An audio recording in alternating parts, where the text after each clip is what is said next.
Aujourd'hui, on se retrouve pour ouvrir cette nouvelle série de 2.0 avec une recette emblématique de la Tunisie, à savoir la melohia. C'est parti. Pour faire cette melohia, il va nous falloir, là j'ai 600 g de paleron, ainsi que 5 merguez. On aura besoin d'un oignon qu'on va émincer, on aura besoin d'une tête d'ail complète, d'une cuillère à café de poivre noir, d'une cuillère à soupe de coriandre moulu, également d'huile d'olive, de sel bien entendu, ainsi qu'une cuillère à soupe d'harissa. Donc on va tout de suite commencer par émincer l'ail ainsi que l'oignon, et puis on va faire revenir notre viande. L'oignon est émincé, l'ail également. C'est parti, on va faire revenir la viande. Donc un peu d'huile d'olive, et puis on va faire revenir uniquement le paleron.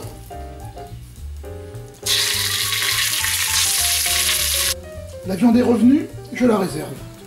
J'ai mis un petit peu d'eau au fond de la marmite et je vais en fait déglacer les sucs de la viande pour les conserver dans notre plat. Alors c'est le moment d'ajouter notre poudre pour melohia. Alors la poudre à melohia, qu'est-ce que c'est? Eh bien c'est une poudre issue d'une plante qui s'appelle la corette et qui est en fait séchée et broyée pour obtenir cette poudre. Donc maintenant je vais verser ma poudre entièrement en une fois dans le plat. Je prends l'huile d'olive et je vais la délayer à l'huile d'olive directement dans la casserole. Donc il faut en mettre une bonne quantité parce qu'il va falloir en fait, plutôt que d'une quantité, je préfère vous parler d'un aspect. Donc quand on aura atteint bien l'aspect que cela doit avoir, on arrête de verser de l'huile d'olive. Donc en fait on peut y en avoir pas mal. Très bien. Voilà à quoi cela doit ressembler une fois que votre poudre de melohia est délayée à l'huile d'olive. On va la mettre sur le feu et on va la faire chauffer. Donc on va faire cuire notre poudre de melohia avec l'huile d'olive, on va la faire bouillir un petit peu.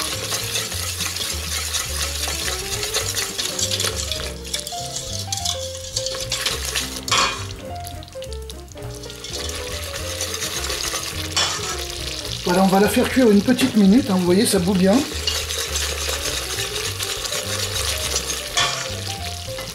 Je vais y rajouter la moitié de l'ail pilé.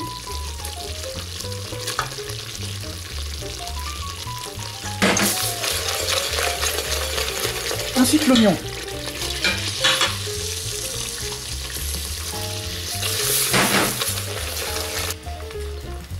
Maintenant, je vais ajouter 2 litres d'eau chaude.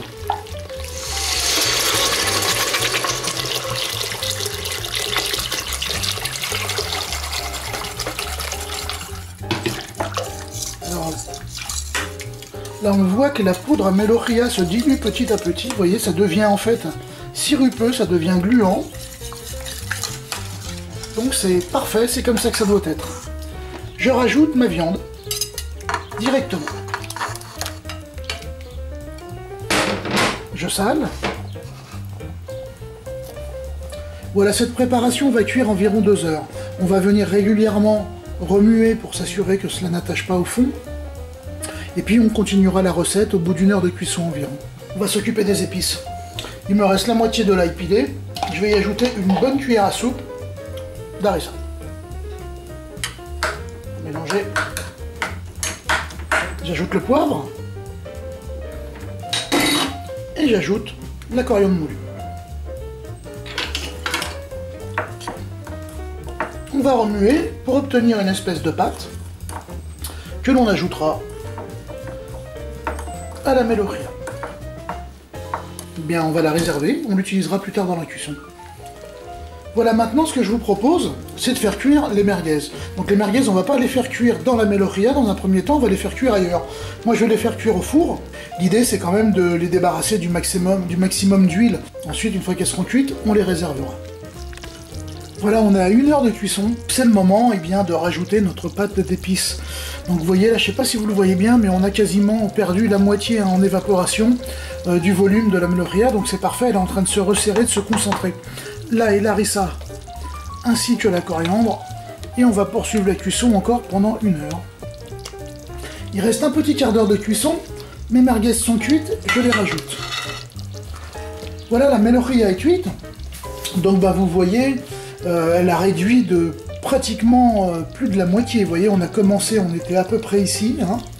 Et puis bah voilà ce qui reste. Donc bah, elle a changé de couleur, elle est plus vert clair, elle est vert foncé. Et donc maintenant, bah, elle est prête à être consommée. Alors on va faire le test pour savoir si elle est suffisamment cuite.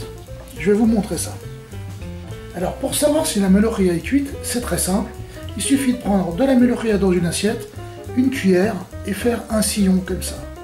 Et si ça se referme tout doucement comme ceci, eh bien c'est qu'elle est cuite, elle a la consistance adéquate. La meloria est prête, donc il n'y a plus qu'à la déguster. Donc pour ce faire, nécessairement du pain italien bien frais. Et c'est parti.